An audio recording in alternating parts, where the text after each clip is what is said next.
Hello everyone, Justin Philbeck here with Wake Forest Law Review Fourth Circuit blog collecting cases. I'm sitting here with Judge Andre Davis of the Fourth Circuit. Judge Davis, thank you so much for sitting down to talk with us today. Good morning, I'm delighted to be here.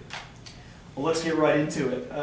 What about the Fourth Circuit sets it apart from other federal circuits? Oh, that's an easy question. The Fourth Circuit, I would say, by orders of magnitude, with all respect to all of my other colleagues, is clearly the most collegial, warm, and embracing circuit in the country. And that relates to the judges on the court, the clerk's office staff and support people, the law clerks, the staff attorneys. It's just a remarkably warm and collegial place to do business.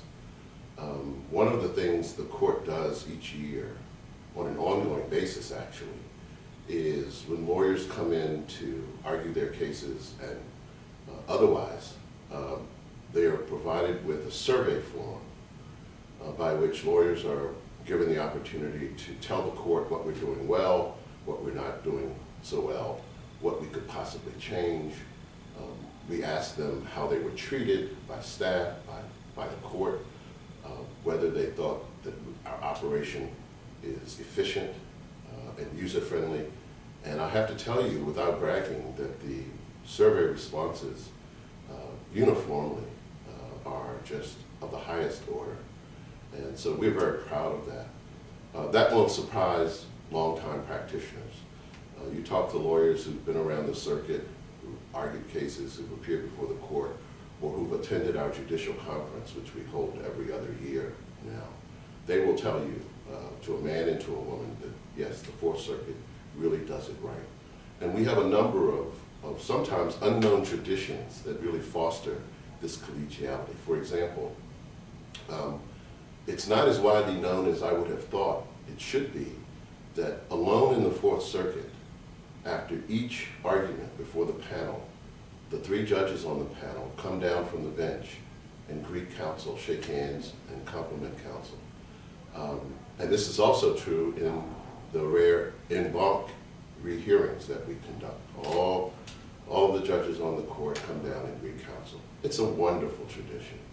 I'm told that it started back in the 1920s under a chief judge who was, I believe, was from North Carolina. And it's stayed with us now going on, I guess, 90 years, and there's no end in sight. I will tell you that a couple of other circuits, so I understand, in more recent decades, have attempted to institute this kind of policy, and it didn't take. It's the kind of thing that if you didn't start doing it in the 1920s, the hurly-burly of late 20th century, early 21st century judicial proceedings just don't lend themselves to that. So, but it's in our DNA in the Fourth Circuit. Another little known aspect of Fourth Circuit practice is that after each argument panel concludes its day's work, and we usually sit from about 9 or 9:30 until about 12:30 or so. We hear 4 cases a day.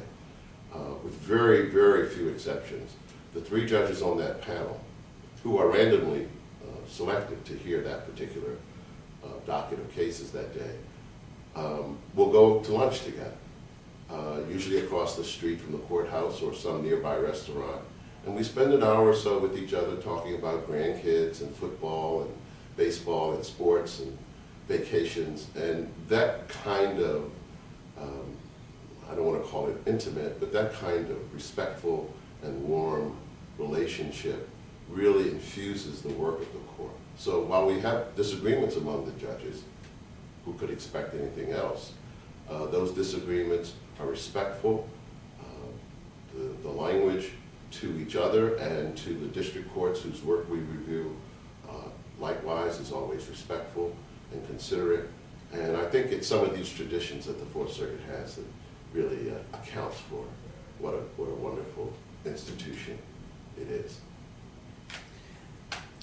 From a legal perspective, in what areas of the law does the Fourth Circuit particularly diverge from other circuits? Honestly, I don't know that there are any. Certainly,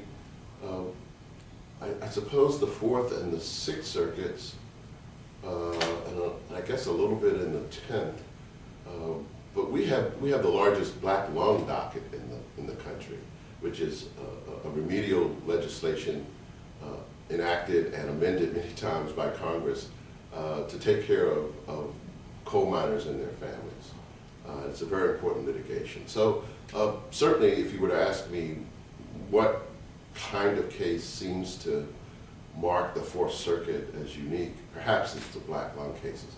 But in terms of differences, we are, I think, in the mainstream of decision making. On any given week, you can look at the Fourth Circuit cases and find that we are agreeing with circuits that have already made decisions. Occasionally we'll disagree, but I will tell you, in my 5 years there, I can't remember an instance, maybe one, in which we created a circuit split with other circuits where issues have already been resolved. So I think we're very much in the mainstream of legal thinking in the vast majority of cases, and I think that's something to be proud of.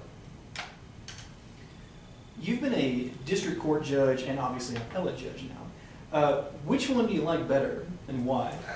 Well, you know, I'll say it on tape, I think, for the first time. Inside the chest of this federal appellate judge beats the heart of a trial judge. I just love my trial work, both at the state court level as well as at the federal district court level. I particularly enjoy working with juries. You know, judges have such an enormous responsibility in jury trials to make sure that the jury is comfortable, well educated about the law through instructions and otherwise. And the management of a trial is, in some ways, not unlike directing an Oscar-winning play. At the same time, like any good director, a trial judge has to be alert to the fact that the lawyers ought to be permitted to try their cases within the bounds of ethics, of course, and within the bounds of whatever minimal rules most judges impose in their courtrooms. I just can't say enough about how wonderful it is to do that, in some ways, uniquely American adventure called the jury trial, whether it's civil or criminal. So my heart beats for trial work and for the trial judges who do the work. At the same time, I have absolutely delighted in my good fortune to have been nominated and confirmed to the Court of Appeals. And so I have enjoyed immensely, immeasurably, the work that I've done on the appellate level, interacting with my colleagues. It doesn't quite juice me the same way interacting with jurors did, but it's a close second. And what's wonderful about the opportunities that I've had is that even as a federal appellate judge, and now that I'm taking senior status, I expect to have even greater opportunities to do both, because a federal judge can be designated by his or her chief circuit judge, and if it's out of the circuit, by the chief justice, to preside over cases outside of the circuit or district in which he or she is resident. So I look forward to opportunities to try cases around the country and to hopefully sit with other circuit courts around the country as I enter this next phase of my judicial career. You mentioned really enjoying working with juries. I'm not a lawyer yet, but I get the sense that a lot of practicing attorneys sort of see juries as an annoyance to be dealt with rather than a defining characteristic of the American legal system. What value do juries add to our legal system? A jury is, not to put too fine a point on it, a jury is the most democratic institution in our country. And I'm a little surprised to hear what you just said. I have encountered very, very few lawyers in my many, many years as a lawyer and a judge who don't believe that the jury system in our country is really the shining star in our justice system. It's an opportunity for real citizens from all walks of life who don't know each other, who don't know anything about the case, to come together and do what we ask our system to do, but since the system consists of people doing what we want the system to achieve, to do justice and dispense justice, find facts, apply the law to the facts. And it's just a remarkably rich experience. I've served on a couple of juries. I've been fortunate to have done that on the state level. Jurors invariably learn about the legal system, which is important to our democratic processes, that people know how courts work, that people have some understanding of what law is and what law requires and permits. And the best way to learn that is to serve on a jury. And lawyers respect that.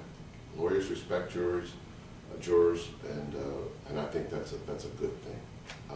A number of countries around the world, and I've been fortunate to do considerable international work, working with judges and lawyers in the former Soviet republics, in Africa, a number of countries in Africa, Eastern Europe, and a number of countries are actually experimenting with jury systems modeled on ours, not exactly like ours, but Japan, for example, I know, has in the last 10 years or so really studied our jury system.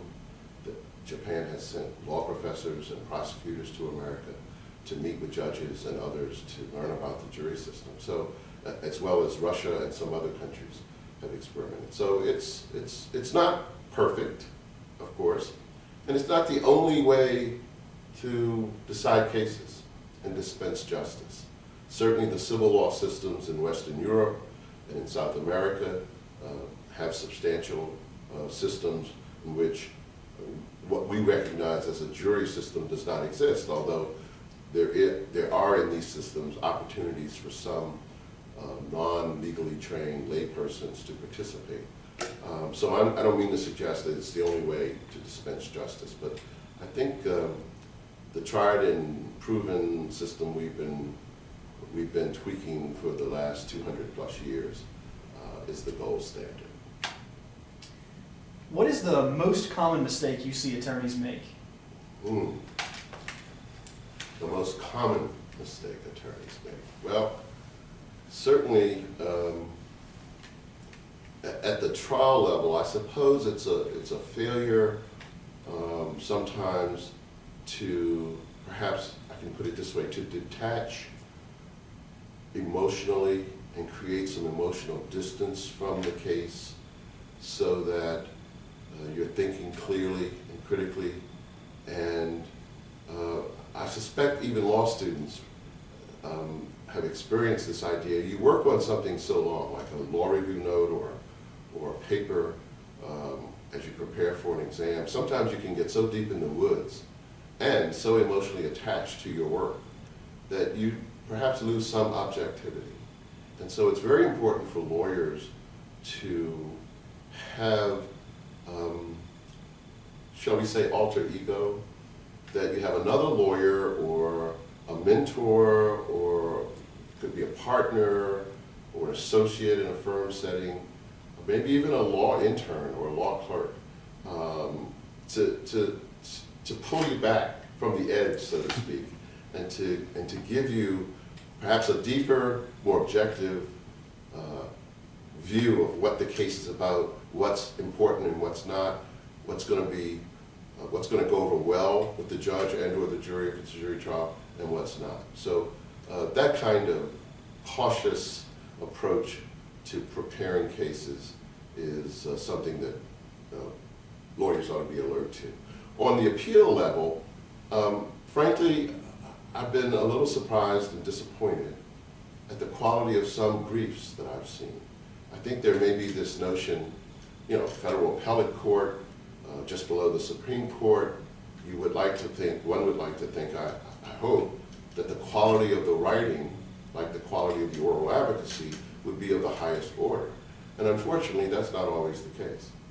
And the truth of the matter is, some lawyers are much better on their feet than they are in written communication. Although I know that law schools, and particularly Wake Forest, is really concentrating on making sure that graduates have writing skills and communication skills that will serve them well.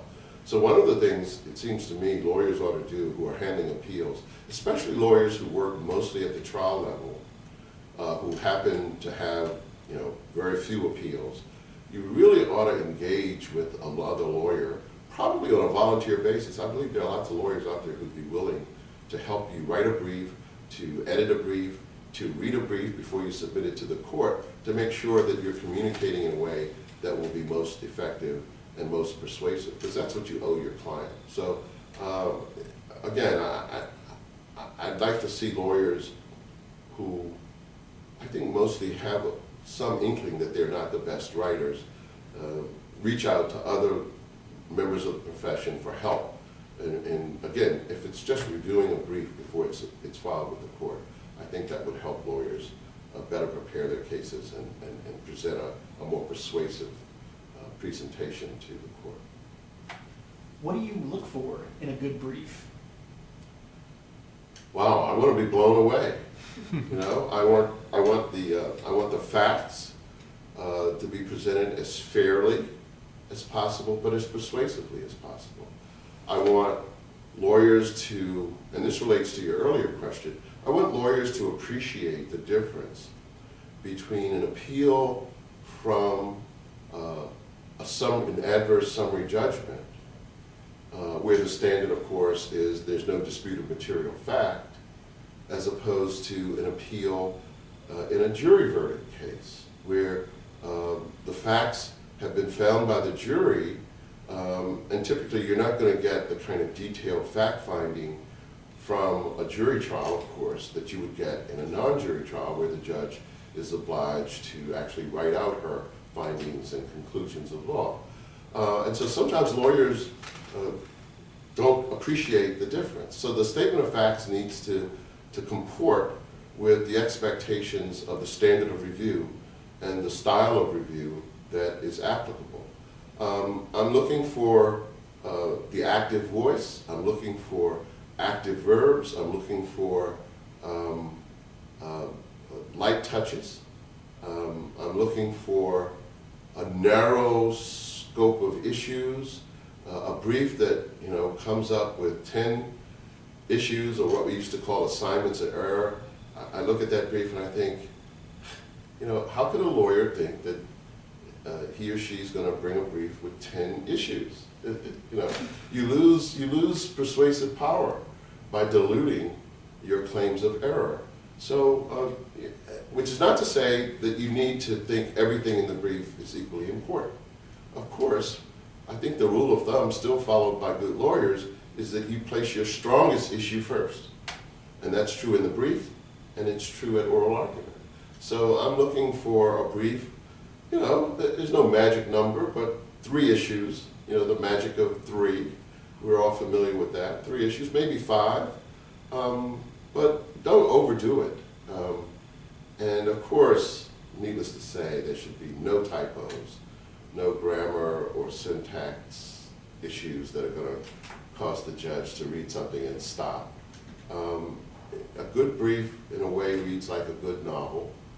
You know how it's going to come out at the end, but you're still anxious to get to the end and to travel with the lawyer from the opening statement of the issues through to the conclusion, and hopefully find that the argument is persuasive, even if you're going to rule against the lawyer or the claim.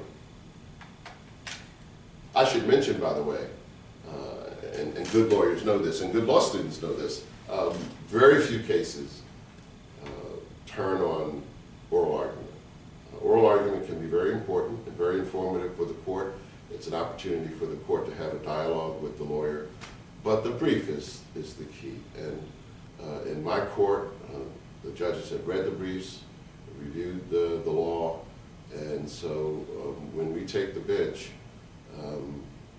we generally have very firm ideas about how the case is likely to come out, and very few minds are changed in that regard at oral argument, which is not to say oral argument isn't important. It's to say that the brief is just critically important. You've had jobs in both the private and public sector before you became a judge. What experience did you have before becoming a judge that best prepared you for the bench? Gee, all of it, you know, and I really mean that. I was just so lucky. Of course, I had 2 clerkships, and those were just invaluable. Although I have to say, after the clerkships, I didn't come away from the clerkships with aspirations to be a judge. But I recognized and hopefully took full advantage of what I'd learned in my clerkships that later came into play when I had the opportunity to become a judge. But certainly, as an assistant United States attorney, handling both criminal and civil cases, I learned an awful lot. I had great mentors in the U.S. Attorney's Office, and frankly, some of the judges on the court, the District Court of Maryland, where I was an assistant, mentored me as well. And I was always open to helpful criticisms, critiques of my performance, and there's nothing better than actually being in a courtroom and both watching experienced lawyers and having them watch you do your thing. So that was very, very critical.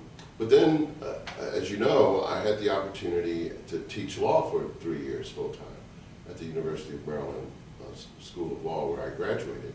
And that was enormously helpful. And I've said this during my visit here at Wake Forest, teaching civil procedure was especially helpful because in addition to hopefully mastering civil procedure, the rules, and the underlying doctrines, I actually spent a lot of time looking at torts cases and contracts cases and property cases and income tax cases and all manner of cases by which served as the vehicle to teach and learn civil procedure. So, as I say, really all of the experiences I had, including even my brief time in private practice at a large law firm in Baltimore. I handled preliminary injunction hearings at the state court level, and so I really was just enormously lucky to have this opportunity to bring together these experiences so that when I took the bench, I hope I wasn't cocky or overconfident, but I felt a high degree of competence and awareness of what a courtroom entailed, of the role of the judge, of the role of the jury, how to treat witnesses, how to treat everyone participating in the process, and importantly, how to treat court staff, deputy clerks and those people who do the work to assist the court. So I feel like, again, I've said it 3 times now, but I was just so fortunate to have good mentors who taught me the correct way, best practices, and I took advantage of those opportunities. Now, we have a fair amount of student readership, so I'd be remiss if I didn't ask this question. What do you look for in a law clerk? When I hire a law clerk, I'm hiring a law clerk, but I'm also taking on a friend for life.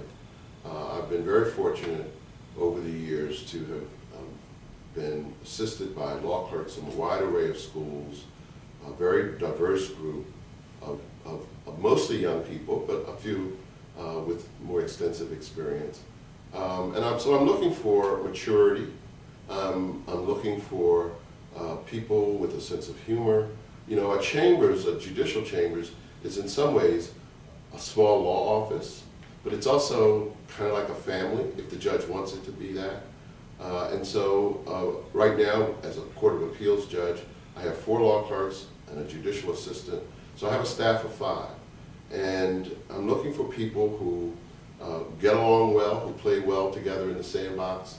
Obviously, I want people who are very accomplished in critical thinking skills, good writers, people who are committed to careers in law. I have a particularly soft spot in my heart for people who are inclined to a career in legal services and serving the underserved, but that's not a critical requirement. Here lately, I must say, I'm looking for people who've had at least one clerkship already. So I tend to hire people who are coming from a magistrate judge clerkship or a bankruptcy judge clerkship or a district judge clerkship, and occasionally a a state court clerkship. So I'm looking for people who I think find are interesting, who've had interesting experiences. Often I hire people who've had a year or two or three or more sometimes between college and law school. I've hired former journalists. I've hired 2 or 3 former Peace Corps volunteers. I've hired a couple of Teach for America alums. So I'm looking for people who've been able to do really well in their law studies, but who also have, in one way or another, some quote-unquote real-world experience out there in the world, either working, traveling, serving underserved communities in various ways. And it's really worked well for me, I have to say. You've mentioned elsewhere that you have a family approach to running your chambers. Could you describe this family approach and why you prefer it?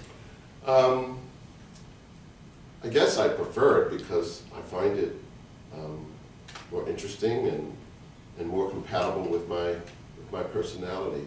For example, I hire 4 new clerks every year, right? And so there's no senior clerk or permanent clerk. A lot of judges are going to that model, understandably so, and there are certain efficiencies that you can achieve by having a permanent clerk.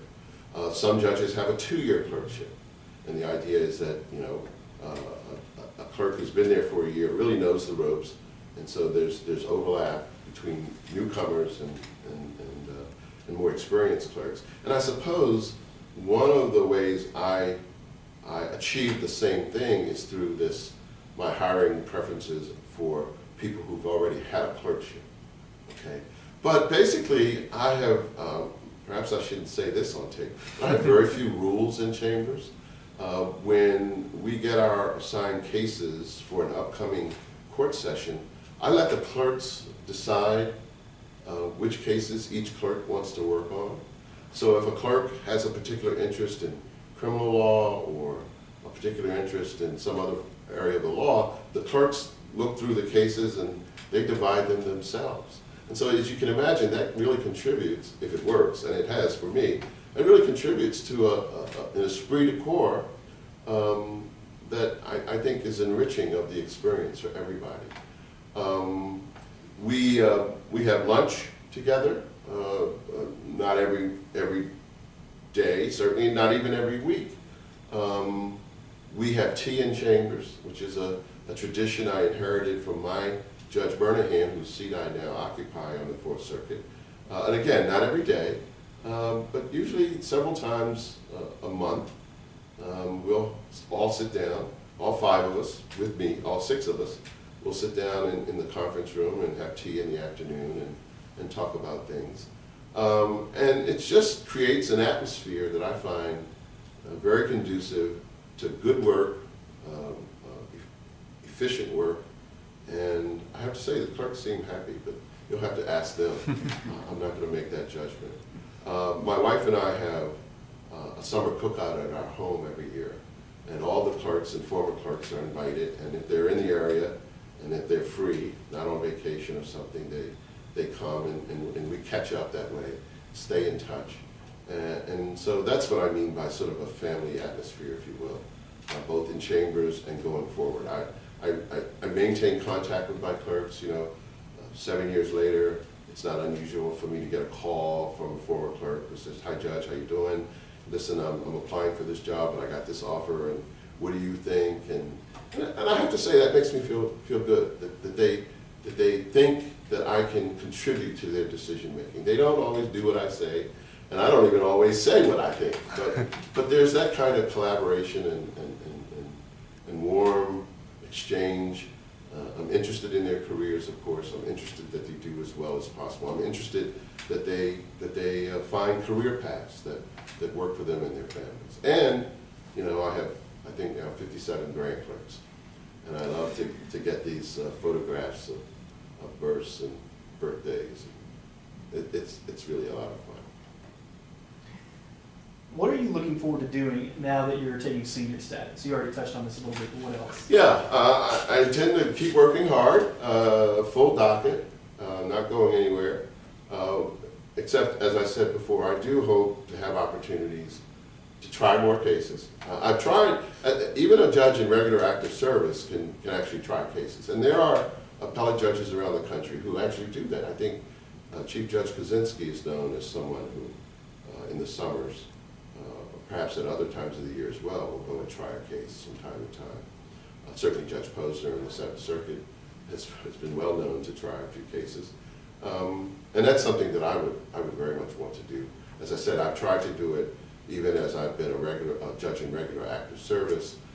Frankly, there's so many guilty pleas these days, at least on the criminal side, and settlements on the civil side. It's not always easy to get a short trial, but that's what I intend to do. But I also hope to get some assignments to sit as a visiting judge at various circuits around the country and help out those courts, and frankly see how those courts operate. Well, Judge Davis, that's all I've got today. Thanks so much for sitting down to talk with us. Thank you for having me. It's been lovely. Thank you.